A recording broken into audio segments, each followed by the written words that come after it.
Shows होते हैं या फिर performances, before the first frame मुझे खुजली भी आती है हंसने की। And this show is so well written, so well performed.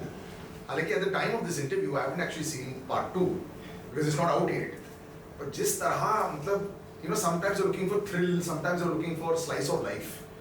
Panchayat 1 and now Panchayat 2 promises to be exactly the same. जिस तरह slice of life तुमने दिखाया है, मुझे लगता है कि OTT में आज तक हमने कहीं नहीं देखा है। Jitu and Chandan, thank you so much join करने के लिए। थैंक यू यार मैंने जितना एक्चुअली बोला है एज परफॉर्मर्स, आपको अंदर से वो ऐसी वो एक्साइटमेंट हो जाती है because it's such a normal script, but इतनी ब्यूटिफुली तुम लोग ने फर्स्ट हाफ मतलब फर्स्ट सीजन किया था। मतलब लोगों ने क्या क्या रिएक्शंस दिए थे, हंस हंस के सब पागल तो हो ही गए थे because of the timing, dialogue, performances, लेकिन वैसे कैसे रहा लोगों का? मतलब आई थिंक मैं जनरली जिस तरह के शोज कर रहा था या जो कंटेंट कर रहा था काफ़ी यूथ ओरिएंटेड, मतलब वो वाला एज ग्रुप ज़्यादा देख रहा था। तो पहली बार ऐसा हुआ कि पूरी फैमिली ने देखा हुआ, तो वो जो मतलब सारी एज जो रेंज है 10 to 70, तो सब और ये अंडर 18 वाला भी देख सकता था। हाँ, ये तो योर्स वाज ऑलमोस्ट एक कंटेंट पहले। तो ये पहला शो था जो सबने देखा, और मतलब मेरे लिए वो बहुत मैटर किया जो मतलब जो बड़े लोग हैं उन लोगों ने जब रिस्पॉन्ड किया कि अरे तुम पंचायत में जा रहे, तुम्हारा पंचायत देखा है, वो मेरे लिए काफ़ी इम्पोर्टेंट था। क्योंकि जनरली मतलब कॉलेजेस के लोग या कॉर्पोरेट लोग वो मेरे चीज़ें देखते थे और वो लोग अप्रिशिएट करते थे। पहली बार अप्रिशिएशन आया मतलब जो पापा की एज के लोग तो उसके लिए मैं काफ़ी थैंकफुल इस शो के। चंदन, आपसे पूछने से पहले मैं बताता हूँ तुम्हें, Jitu you won't know this, मैंने एक ऑडिशन दिया था तुम्हारी आवाज के लिए, मैं रिजेक्ट हो गया। मैंने बहुत ट्राई किया था टू बी वेरी नॉर्मल, कहते सर आप बहुत ग्रेन आ रहा है, बहुत डीप हो रहा है, मैं कहा और लाइट करने की पूरी कोशिश कर रहा हूँ। And you know it's so amazing how you have normalised acting. मैं श्वेता संगाते त्रिपाठी से कुछ दिन पहले, और मैंने उनको भी ये बोला था, मैंने कहा यू नो जिस तरह तुमने एक बहुत बड़ा शो इसी प्लेटफॉर्म का था, एक गैंगस्टर शो में इतनी नॉर्मल एक्टिंग करके तुमने इतना नॉर्मल दिखा दिया था, you made it cool to be very normal. और ये ओवर एग्जैजरेशन, तुम्हारी भी फैन फॉलोइंग इतनी ज्यादा बड़ी है, it's almost like online fan following तो इट्स लाइक अनदर कंट्री। तो कई बार ऐसा लग जाता है कि एक बहुत बड़ी जीत रही है for actors of the new genre, and I think ads में भी शायद पहले ऐसा था, पहले Karan Kapoor type good looking model type लोग होते थे पुराने जमाने में, फिर वो मिलिंद सोमन और ये सारे आए, हम लोग तो उनको देख कर बोलते थे हाउ नॉट पॉसिबल।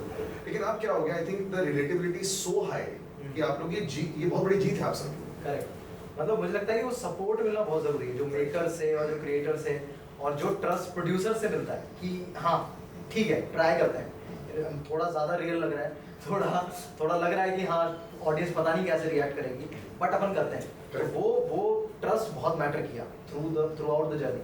मतलब कहीं ना कहीं कुछ रियलिटी चेक्स थे कि हाँ ये चीज़ चल रही है। जैसे हमने यूट्यूब वीडियोस बनाना शुरू किए तो वहाँ हम ट्राई करते थे कि एज पॉसिबल एज मतलब जितना रियल जा सकते हैं कैरेक्टर के उतना जाने की कोशिश करते हैं और देखते हैं कि वर्क कर रहा है कि नहीं, और वो समहाउ किया करने लगा किया मतलब क्या। और पता है एक्शन रिएक्शन बहुत जरूरी होता है। आप दोनों केमिस्ट्री तो अलग बात है, लेकिन चंदन यू नो जब हम लोग सब एक्टर बनना चाहते हैं तो बचपन में आपके कौन वो थे, मतलब मैं तो बच्चन साहब वाओ उनकी तरह बनना है, तो आपका ऐसा कौन हीरो था बचपन में? मेरे वही गोविंदा मिथुन चक्रवर्ती। तो उस तरह आप डांस भी करते थे? नहीं बिल्कुल। तो फिर कैसे आपके हीरो बने वो? मतलब उनकी फिल्में देखते थे लेकिन डांस वगैरह का था नहीं, वो बारात डांस वाला ही था। अच्छा, दुर्गा पूजा से तुमने गोविंदा मिथुन चक्रवर्ती का नाम लिया। हाँ नहीं आगे दोनों ही आगे जी आगे मतलब ये अपना अजय देवगन चलो बचा लिया। इस तरह की फिल्में आती थी ना सर, छोटे शहर में इसी तरह की फिल्में आती थी। बट छोटे शहर में रहकर भी ना आई थिंक एस्पिरेशन बहुत हाई रहती है। मतलब मुझे याद है कि जब बचपन में 90s में भी जब पिताजी मेरे को ले जाते थे, मैं आसाम में रहता था पहले, तो वहाँ पे शहंशाह बड़ा पॉपुलर रहता था फॉरएवर। ठीक है, तो जैकेट कुछ भी हो ना वहाँ पे स्टड्स होने चाहिए ऐसे। तो हर किसी का ये था कि you know angry young man तो नहीं, लेकिन अमिताभ जी की तरह दिखना है फॉर एग्जाम्पल। वो भी अब निकल चुका है, खुद अमिताभ बच्चन वैसे टाइप का अपना खुद का कैरेक्टर नहीं बनना चाहते, और अब थोड़ा शायद बेटर हो गया है ऑडियंस रिसेप्शन। लेकिन आपने जब ये परफॉर्मेंस शुरू की और इतना बड़ा सुपरहिट हो गया, तो कंफ्यूजन रही कि यार अब यही लय में चलना है या फिर कुछ अलग भी ट्राई करेंगे? मतलब पंचायत, यस यस करेक्ट। ये तो था कि भाई मुझे विकास जैसा कैरेक्टर ही नहीं करना है, क्योंकि मतलब था मुझे कि मुझे पता है कि मैं क्या क्या कर सकता हूँ, तो मेरे दिमाग में अगर कोई पंचायत को लेकर इसी तरह एक कैरेक्टर लेके आता था तो मैंने कहा नहीं यार ये मैंने किया है, कुछ और है क्या आपके पास, या फिर ये जो कैरेक्टर बगल में रखा हो ये दे दो तो मेरे भाई ये कोई और लेकिन ये फिर वो भी तो हो जाती है ना, करेंसी बढ़ जाती है, सरकार ये करेंगे ना तो इतना और देंगे आपको। हाँ तो बट थैंक्स गॉड कि मतलब पंचायत से अलग कैरेक्टर मुझे मिले हैं अभी, और पंचायत जैसा बस एक ही प्रोजेक्ट है या 2 होगा, बाकी सब में अलग अलग है। क्यों सर सीजन 3 नहीं लाना है क्या?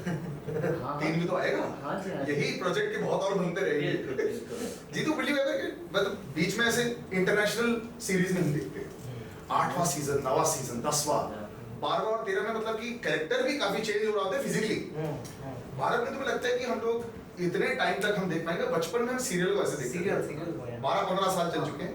तो मुझे याद है मैं कसौटी गया था, तो उसमें कम से कम 5-6 साल जब किए थे तो रियलाइज कर गए थे बोर हो गए सब। मैं EMI के लिए कर रहा था, मैं ऑनेस्टली बता रहा हूँ, क्योंकि 26 तारीख को चेक आया था और वो फिक्स था कि शादी का एक 10 दिन का सीक्वेंस होता था, उसमें 5 दिन किसी का बर्थडे पार्टी होता था और 5 दिन के सीन मिलते थे, बट इससे आपकी वो चलता था घर। जी जी। अब क्या बहुत सारे एक्टर्स आप जैसे you know that are forging this for, जिसको आगे ले जा रहे हैं, क्या आपको लगता है कि अब ऐसा माइंडसेट है कि कुछ पैसों के लिए और कुछ परफॉर्मेंस के लिए ऐसा मिक्स? मुझे लगता है कि हाँ ऐसा है, और टीवी सीरियल्स का मुझे लगता था वो एक बहुत बड़ा इशू था कि नंबर ऑफ एपिसोड्स बहुत ज़्यादा थे। Correct. यहाँ पे राइटर को मुझे लगता है कि पता है कि एक सीजन में 8 या 10 होंगे, और वो एक साल में एक काम है, उसके अलावा भी वो और भी काम कर सकता है। Correct. अगर उसको क्रिएटिवली और भी कुछ करना है तो वो करने का स्कोप है उसके पास, प्लस एक ये चीज़ चला सकता है।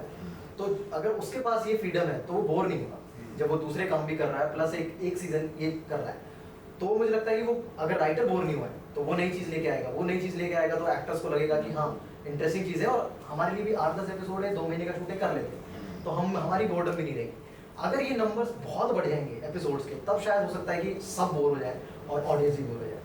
नए कैरेक्टर्स भी लाए जा सकते हैं, राइटर्स भी नए लाए जा सकते हैं। पॉसिबिलिटीज तो बहुत है, और वो तो प्रूव किया है, मतलब बाहर तो वो प्रूवन है कि नंबर ऑफ सीजन्स बहुत ज़्यादा हैं, और वो इंडिया में नहीं हुआ है मतलब, बट मुझे लग रहा है कि होगा वेब शोज पे या जो प्लेटफॉर्म्स हैं OTT, वो डेफिनेटली कोई तो अब क्लिक करना स्टार्ट हुआ जिसके 6 से ज़्यादा सीजन्स होंगे। करेक्ट। तो वो नहीं वो है ऐसे आ रहा है सीजन्स definitely। और इसमें मार धाड़ कम है ही नहीं, मतलब कॉमेडिक है और गाली गलौज बिल्कुल नहीं है। हाँ। दिस इज अगेन, मुझे ऐसा लगा था कि नॉर्थ इंडिया में ऐसा होता है, नॉर्मल भाषा में गाली गलौज को भी गाली नहीं मानते, दैट्स द रीजन व्हाई वो ऐसी बात करते हैं, और तभी शायद ये इंटीरियर्स में काफी चल गया था। लेकिन सबसे बड़ी सक्सेस पॉइंट क्या थी आपको लगा कि जो पंचायत जिसकी वजह से बहुत चला?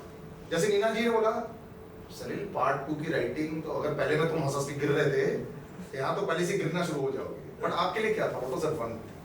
हाँ मतलब मुझे लगता है कि राइटिंग वाइज जो फर्स्ट सीजन की वाइब थी, फीलिंग थी, वो है, वो किल नहीं हुई। ऐसा नहीं कि सीजन 2 बना रहे हैं तो इसको और कुछ इधर भी कुछ डाल दिया, उधर भी बहुत ड्रामा कर दिया, वैसा कुछ नहीं है। और मतलब और थिन जाता है और सटल जाता है, और फन, उस सटल का जो फन है और बढ़ता है। तो वो बड़ी इंटरेस्टिंग चीज़ है। राइटिंग में जब पढ़ी थी मैंने इसके, तो वो और बढ़ा है, वो वाला ह्यूमर और वो वाली रिलेटिबिलिटी, वो बहुत सारी चीज़ें आई हैं। And for you? मतलब अलग भी आंसर दे सकते हो, ऐसा नहीं कि सिर्फ राइटिंग। नहीं मतलब मेरा क्या था कि जब मैंने पंचायत पढ़ा तो इसमें ना ये इसलिए चला क्योंकि जब देखो ना मतलब हमारे गांव में भी ना, जैसे अगर मान लीजिए कि आपने घर में किसी का नाम विशाल रख दिया जी, और सामने कोई भी विशाल रख दिया, तो आपस में झगड़ा करते, भाई मेरा ऑलरेडी विशाल है, तूने क्यों रखा विशाल? करेक्ट। झगड़ा हो जाता था।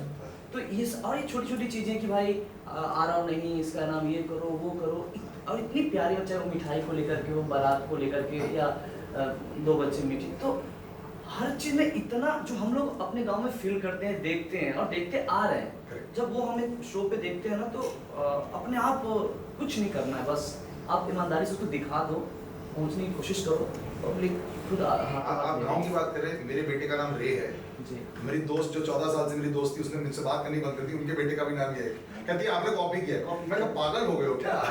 बट ये यहाँ पे भी होता है ऐसे कि बच्चों का नामकरण बड़ा प्रॉब्लम होता है यार, और वही सारे नाम है आजकल का चल रहा है, आंश वांश वांश वांश सब ऐसे चल रहा है। एक नया टाइम आएगा शायद ये बच्चे के नाम को लेकर, इसके ऊपर भी एक शो बनाना चाहिए। Give an idea already to episode. एक बात बताओ, आपका जो ट्रस्ट जो लुक होता है, इट्स वेरी ब्यूटीफुल। हर एक मुझे ऐसा लगता है कि बेचारा always stressed, but real life में अभी जैसे आपको देखिए जैसे खिला खिला सा दिख रहा चेहरा, तो इसके लिए काफी उसको डाउन करने की जरूरत पड़ती है कि आपको सब कुछ मेकअप अभी थोड़ा खिला खिला सा लग रहा है, बट वैसे शो में मतलब कि ऑलवेज स्ट्रेस, मतलब कि क्या यार ऐसे वाली शक्ल रहती है आपकी 24 घंटे उसमें। हाँ, तो बेसिकली जो अपने शुभमंगल ज़्यादा सावधान के जो डायरेक्टर है उन्होंने बहुत एक सही बात बोली थी। वो बोला कि जीतू जब जेन्युइनली गुस्सा होता है ना, जब जेन्युइनली फ्रस्ट्रेट तो बहुत फनी लगता है, पता नहीं क्यों बहुत फनी लगता है। तो इसलिए सब लोगों को शायद वो लगता है कि जैसे ये इसको एक फ्रस्ट्रेटिंग वाला सीन तो कुछ फन क्रिएट हो।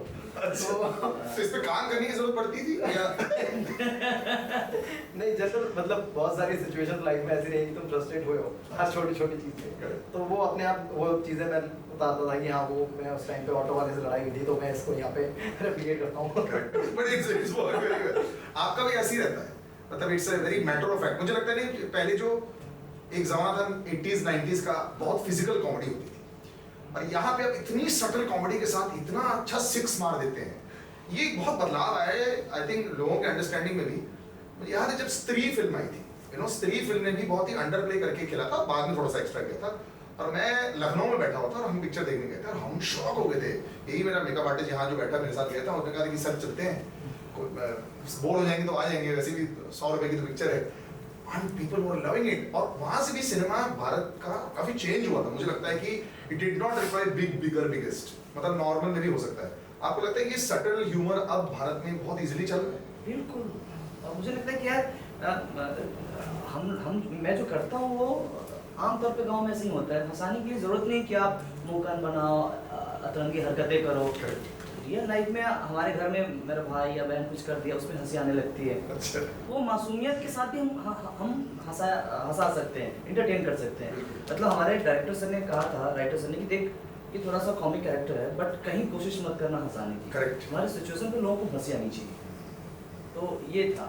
और बिल्कुल 100 मार्क्स। देखो scene, they are such great performers और पूरी दुनिया वैसे इनको इतना प्यार करती है। एक ख्वाब आपका शायद जीतू रह गया थी बहुत टाइम के बाद, बॉडी बिल्डिंग का। कोई भी शो में, मतलब एक बात बताओ, बहुत इजी है तुम्हारे लिए, तुम्हारा 1.5 घंटा दिन का सेव हो जाता है। You are a fit boy, but ये कोई वो है कि सर वो ऐसा टाइप का कोई रोल लेके आओ ना मेरे लिए जिसमें मेरे को बॉडी बनानी है। नहीं यार, डेफिनेटली कुछ आएगा तो मैं नो। अभी तक आया है क्या? अभी नहीं। अभी मुझे किसी ने नहीं बोला कि शर्ट उतार के देखा। तो अगर ऐसी कोई रिक्वायरमेंट आती है स्क्रिप्ट में तो definitely. Also looking at cinema these days, आजकल की बड़े वाद विवाद चलते हैं कि ऑडियंस को क्या पसंद है। मैं तो गारंटी के साथ बोल सकता हूँ हमें खुद कुछ नहीं पता है कि ऑडियंस को क्या पसंद है। तो कई बार थोड़ा सा डर लग जाता है कि चॉइसेस, पहले क्या होता था, अगर आपको स्क्रिप्ट बहुत आ रही है, अगर आपका एक हिट शो हो गया, आपने देख लिया चलो ठीक है ये 2-3 कर लिया अलग अलग कैरेक्टर्स, कोई ना कोई चल जाएगा। इफ द प्रोड्यूसर अच्छा है या डायरेक्टर अच्छा है, कुछ को कास्ट मेंबर्स अच्छे हैं, कर लेंगे। अभी लेकिन अंदर से आवाज क्या खुद कंफ्यूज करती है कि क्या करना चाहिए जो चल जाएगी। हाँ बिल्कुल करती है। जब भी कोई प्रोजेक्ट ऐसा लगता है साइन करने से पहले कि यार चल जाएगी, अच्छा है, फिर जब साइन करते हैं यार कहीं नहीं चली तो ये चलते रहते हैं। फिर लगता है कि नहीं नहीं यार इसमें ये लीडर है, ये ट्राइबल लीडर है, या ये कैप्टन है अपनी टीम का। तो कई सारे अपने आप को जब मैं साइन करता हूँ ना खुद को मनाता नहीं चल जाएगी यार, देखें ये सारे इसके अलग अलग डायमेंशन है भाई, हो जाएगी।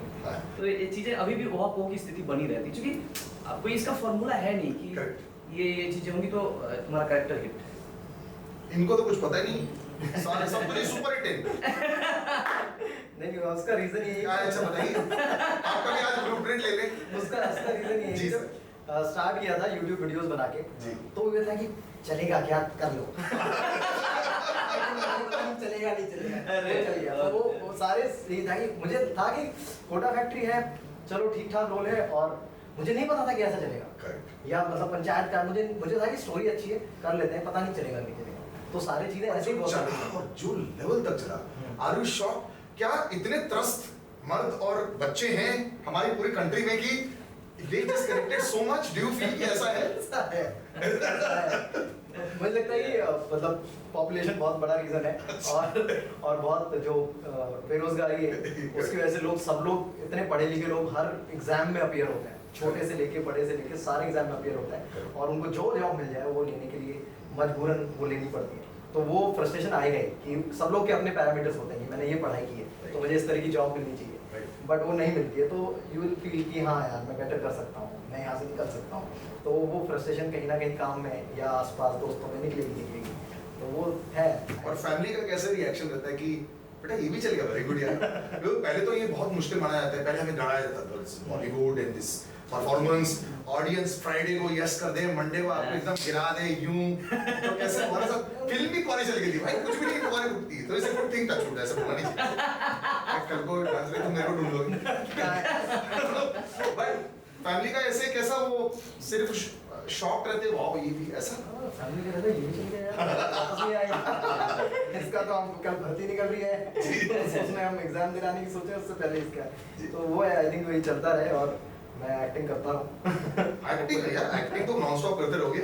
चलो एक अच्छे वाले सवाल करते हैं, एक बार जब एक्टर सक्सेसफुल हो जाते हैं, कुछ अच्छा हो जाता है, तो आप क्या दूसरी चीजें सोचने लगे हो क्या, अभी ना मुझे ऐसे इन्वेस्टमेंट्स करने हैं ताकि मेरे जो आफ्टर 50 अगर मेरे को रिटायर करना हो, ऐसा ये सब चालू हो गया है? हाँ। ये राइट फाइनेंशियल प्लानिंग हो ये पीयर प्रेशर में आ गया भाई, क्या इन्वेस्टमेंट किया, क्या बात कर रहा है, इन्वेस्टमेंट नहीं किया, अरे ऐसे कैसे हुआ यार, रिटायरमेंट वो चलेगा। तो पीयर प्रेशर में हाँ यार, तो मैं जनरली लोगों से बोलते रहता है बताना यार क्या करना है, बिल्कुल क्या चल रहा है, तो वो चीज़ यार मेरे साथ ये था ना कि मेरे पास एक ही अकाउंट था। अच्छा, तो अभी मैं आने के बाद मैं बैंक में गया और सुनो मेरे पास इतने पैसे में क्या करूं इसको। हमको दे दो यार बेरोजगार नहीं बहुत ज्यादा नहीं थे, जो भी थे, तो मैं उसको बोला कि मैम ऐसा है कि मैं एक अकाउंट चाहता हूँ, अब मुझे समझ में कि मैं क्या करूँ, आप कुछ बता दो कहाँ कहाँ डालना है। अच्छा, मैं मतलब वहाँ बैंक वाली में तो वाह बखरा आ गया है, वेरी गुड। तो ना अभी सोचता हूँ तो हंसी आती है कि मैंने कैसे सोचा था कि मैं बस ये पैसे में क्या करूँ इसको। मतलब कहने का ये मतलब है कि बताओ कहाँ कहाँ मैं इसको डालूं। ये था, तो अभी दिमाग चलने लगा कि हाँ भैया, क्योंकि मैंने बहुत सारे आर्टिकल पढ़े हैं ना कि भाई उनके बुढ़ापे में दवाई के बगैर मर गए, घर बिक गया। और ये सच है, पता है, तो हम लोग के पास इंश्योरेंस और मेडिक्लेम नहीं होता है। हाँ जी, इसके बारे में सोचना पड़ जाता भैया है। मैं एकदम डर गया और मैं कहने नहीं भाई बुढ़ापे में भूखे नहीं मरना है मुझे। तो मैं बुढ़ापे के लिए कहीं कुछ कर लेता हूँ, है ना, ताकि कहीं से लोग बुढ़ापे। अभी बहुत टाइम बचा है इसके लिए। लेकिन बहुत मीडिया में पढ़ के डर गया हूँ। यही तो, मीडिया नहीं पढ़ना चाहिए। अच्छा, सीजन 2 के लिए एक्सपेक्टेशन तुम्हारे साथ तो ऑलरेडी बढ़ी जाती है, you know both of you together, हर कोई जो एक्सपेक्ट कर रहा है, यहाँ पर हल्के से नर्वसनेस आती है क्या? हाँ, मतलब बेसिकली सीजन 2 करते वक्त नहीं आई थी, क्योंकि हाँ मतलब वो तुम फ्लो में रहते हो, तुम राइटिंग तुम्हें अच्छी लगी, तुम्हें कहानी पसंद है, गाँव पसंद है, तुम वहाँ जाके एक्ट कर रहे हो, तो वो नहीं फील होता है। बट हाँ, जो ट्रेलर के बाद रिस्पॉन्स आता है कि इतने टाइम से वेट कर रहे हैं अब और वेट कर रहे हैं, तो ये थोड़ी सी नर्वस रहता है, बट वो काइंड ऑफ एक्साइटमेंट वाली है कि देखते हैं कैसा लग रहा है, ये वाला कैसा लगेगा, दोबारा 6 मार पाएंगे कि नहीं? हाँ वो वैसे वाला है। ज्यादा नर्वस, थोड़ा नॉर्मल, इंटरव्यूज के दौरान, प्रमोशन के दौरान बढ़ जाता है? नहीं मतलब जैसे अभी जो मुझे लग रहा है ना कि यार पता नहीं क्या होगा, 20 को क्या होगा, वो एग्जाम से पहले वाला या पेट तो थोड़ी गुड़गुड़ हो जाती है। हाँ जी कि पब्लिक प्यार कर रही है, क्या इसी तरह से प्यार करेगी या फिर पब्लिक तुम्हें गाली भी दे देती है ना अगर अच्छा पसंद नहीं आया तो ये इस तरह का डर है। आई थिंक तुम लोग सेफ जोन में हो। 2 ऐसे लोग हैं जिसके बारे में before we leave I would like to talk about रघुवीर ji and of course Neena Gupta ji, just such brilliant performers. Neena Gupta ji तो मैं परसों बात कर रहा था, कैसा अच्छा ही है, मतलब वो नॉर्मल है बड़ी, कहती मैंने इतने उतार चढ़ाव देखे, अभी तुम मुझसे क्या पूछोगे कि 6 क्या है? कैसा रहा उनके साथ में सीजन 2? बहुत बढ़िया, दोनों मतलब रघु सर के साथ, नीना मैम के साथ हमेशा एक अच्छा एक्सपीरियंस होता है। उनके किस्से कहानियाँ हमेशा चलते रहते हैं, उनका एक्साइटमेंट हमेशा रहता है, कोई भी सीन करें, कोई भी छोटी से छोटी लाइन बोलें, वो बहुत एक्साइटमेंट के साथ आते हैं उनको। और रिहर्सल बहुत होती है? रिहर्सल सीजन 1 में बहुत हुई थी, सीजन 2 में भी हुई, मतलब लाइक उसका हाफ, जितना टाइम हमने सीजन 1 में दिया उसका हाफ टाइम।